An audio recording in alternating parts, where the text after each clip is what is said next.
자, 편의점에 들러 물을 사려다가 어쩌다 마주친 한 사람의 모습에 시선을 빼앗겨버리는 일이 있었습니다.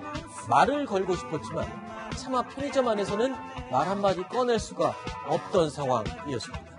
자, 로맨스 드라마가 아닙니다. 자, 이 순간은 로맨스가 아니라 하나의 스릴러 같은 장면이었습니다.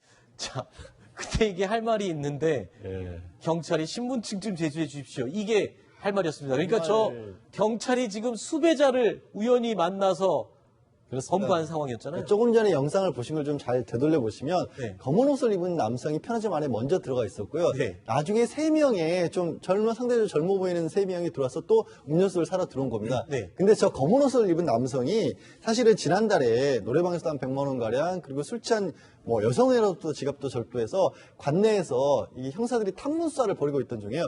뒤에 들어온 세 분이 형사입니다. 그러니까 저 범인을 찾으러 다니고 있는 중이었던 거예요. 네. 근데 먼저 들어가 있던 그 범인이 하필이면 또 그 형사들이 같이 물 사러 들어간 거예요? 예, 냉장고 앞에 저 세 사람 가운데로 또 들어갑니다. 그러니까 이게 형사들은 가만히 있어도 이렇게 들어오니까 봤을 거 아니에요. 근데 네. 저 형사분들이 얼마나 속으로 당황했을지요. 이게 무슨 일인가. 덧 안으로 그냥 생쥐가 기어 들어오는 들어온 거예요. 네. 고양이 세 마리가 있는데 그냥 네. 쥐가 한 마리 기어 들어온 거예요. 그러니까 편의점 안에서는 혹시라도 저항을 해서 좀 충돌을 일으킬까봐 나가기까지 기다렸다가 문 네. 밖에서 저기요 누구시죠? 라고 지금 물어본 겁니다. 네. 그냥 바로 체포한 거죠 뭐. 네. 아니 하필 범인이 수배자가 물 사러 들어갔는데 경찰들도 목이 말라서 물 사러 들어간 그런 순간이었습니다. 근데 그 범인이 경찰들 사이로 비집고 들어와서 물병을 꺼내다가 잡힌 건데 사실요 깜짝 놀랄 만한 눈썰미가 없었다면 아무리 누가 수배자가 지나가더라도 못 알아보죠. 그리고 경찰들의 이 기억력이 보통이 아니기 때문입니다. 저희는 항상 그 CCTV를 동선을 찾아다니면서 볼 때 항상 그 사람 얼굴 계속해서 보기 때문에 머릿속에 이게 들어와 있어요. 얼굴이 완전히 각인이 돼 있는 거죠.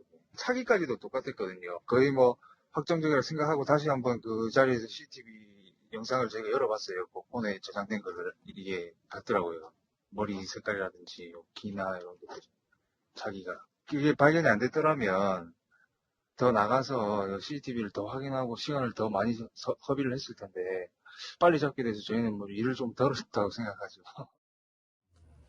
경찰은 범인의 얼굴을 알고 있지만 범인은 경찰의 얼굴을 모르기 때문에 당연히 발생할 수 있는 일인 것 같습니다만. 근데요, 사실 최첨단 방범 카메라, 과학수사, 뭐 기법 이런 것들이 많이 있지만 이 경찰의 직감과 그리고 눈썰미로 범인을 체포하는 게 보통 사례가 아니라면서요. 일본에는 실제로 이 경찰의 눈썰미 때문에 수천 명을 검거했다면서요? 그러니까요. 수천 명을 검거한 경력이 있습니다. 그러니까 네. 경찰들이 아까도 말씀드렸지만 CCTV 이런 걸 보면서 계속 범인의 얼굴 인상 차이를 기억할 수밖에 없어요. 네. 어디로 도주를 했는지, 그 사람들이 어떤 것을 갖고 있는지 이런 부분들을 보기 때문에 그렇고, 그다음에 일단 이렇게 하면 수배자 얼굴 보기를 위해서 성형수술에도 눈매나 골격이나 눈이나 코 라인의 특징은 동일하대요. 그러니까 이걸 계속 공부를 하는 거예요. 계속 공부하는군요. 예, 그렇죠. 그다음에 암기 훈련이라고 있는데 수배자 사진 중에 다른 부분은 가리고 눈가만 식별을 하는 거죠, 계속. 네. 그러면 그 눈매를 보면은 결국 이 사람이 이 사람이라고 찾아낼 수 있는 것이고, 그다음에 번화가나 전철역 앞 최대 5시간 행인을 주시하고, 그러니까 최대 5시간 있는 행인들을 주시하고요.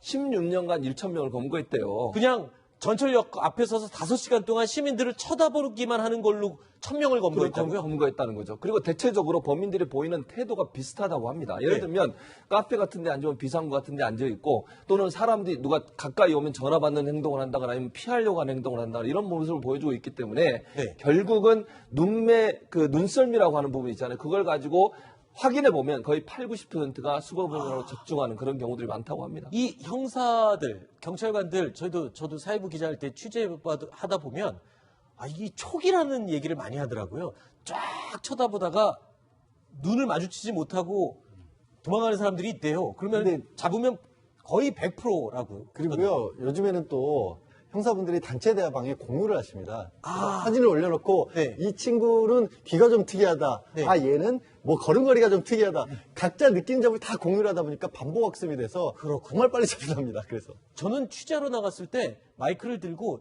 인터뷰를 해줄 수 있는 사람인지 아닌지를 쫙 지켜볼 때 아주 귀신같이 맞춥니다. 한 10명 중 제가 8명은 제가 해줄 사람과 안 해줄 사람을 죄송합니다. 예, 여기까지 얘기하도록 하겠습니다.